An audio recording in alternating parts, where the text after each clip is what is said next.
భగవద్గీత హిందువుల యొక్క పరమ పవిత్ర గ్రంథం.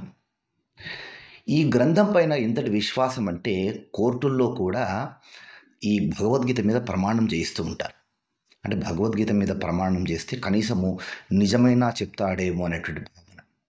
కానీ కోర్టుల్లో నిర్దోషి అయినవాడు భగవద్గీత మీద ప్రమాణం చేస్తాడు.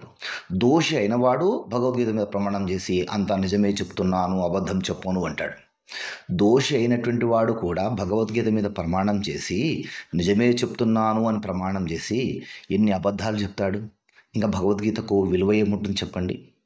కనీసము భగవద్గీత మీద ప్రమాణం చేసి అంతా నిజమే చెప్తున్నాను, అబద్ధం చెప్పను అనేటువంటి ఆ దోషులు కనీసం భగవద్గీతకు ఒక విలువ ఇవ్వండిరా. భగవద్గీత అనంటే హిందువుల యొక్క పరమ పవిత్రమైనటువంటి గ్రంథం కదా.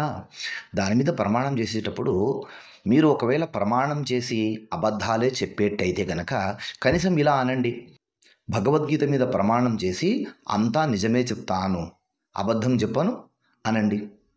అలా అన్నా కానీ మీరు అబద్ధమే చెప్తున్నాను అన్నట్టు స్పష్టంగా అర్థమవుతుంది. భగవద్గీత మీద ప్రమాణం చేసి మీరు వాళ్ళు చెప్పమన్నట్టుగా కోర్టులో ఎలా చెప్పంటే అలా చెప్పినట్టే అవుతారు. కనీసం ఈ విధంగానైనా భగవద్గీత యొక్క విలువను కాపాడండి.